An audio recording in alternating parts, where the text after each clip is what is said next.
Hello,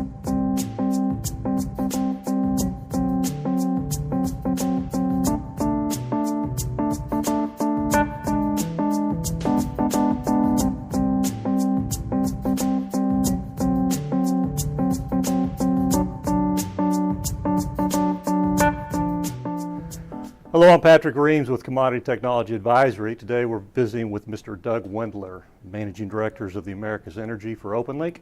Doug, thanks for taking the time. Thanks for having me. First of all, I want to say thanks to Doug and the OpenLink team for helping sponsor our 2014 Vendor Perception Report. Without that kind of support, we couldn't bring this type of research to the marketplace, so thanks again. Hey, you're welcome. Secondly, let's talk about the results. OpenLink did very well. I suppose not surprisingly, given OpenLink's long-standing position as a leader in the CTRM markets. But in this particular research report, and I'm going to read these, so pardon me for looking down, OpenLink scored as a leader in 8 of 18 categories that we tested. Additionally, they appeared in top 3 of every category that we tested, and was also noted as the leader in overall ETRM, CTRM. So again, congratulations. Thanks. So given those results, what do you attribute OpenLink's long-term success to, and not only this survey, previous surveys, and clearly in terms of commercial success? So it's really 3 things. So it's people, it's the products themselves, right, and then most recently I think it's focus. So you know, we've got products that we've had around for the last 20 years. We've accumulated significant intellectual property over those years.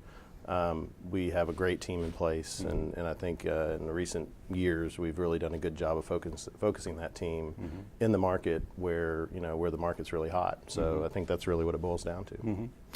One of the things we noticed in our research was that OpenLink is clearly a leader in all geographies. North America was a bit more competitive than Europe, for instance. And Europe in particular showed a lot of strength for OpenLink. What do you attribute that strength in Europe to? So two things. So one, I think we've done a good job with standard content. So we come to the market with kind of pre-baked applications or solutions that we can implement in certain situations. So I think that's really helped us a lot as far as being competitive in Europe. The second thing really is I think there is just actually a lot more competition in North America than there is in Europe. So, I think we've fared pretty well in both places, but I think as far as the perception in the survey saying that it's more competitive here than it is there, I think that's accurate. Yeah, yeah. And speaking of that competition, I mean, clearly they're not standing still. They're doing the things such as M&A and organic development in order to better compete in the marketplace and try to take market away from OpenLink. What is OpenLink doing in order to stay ahead of that pack? So we're investing too, and being the size that we are, I'm confident that we're actually probably investing more dollars than any of our competition. Couple examples. So one, we just rolled out a product last week in the agricultural commodity space. It's a direct spin analytics scorecard. It's basically for looking at profitability of ingredients that go into consumer packaged good type scenario. Second example, and a lot of people aren't aware of this, in the energy space around right angle, we've actually tripled our development team in the last 18 months. So we're pouring money into the business as well.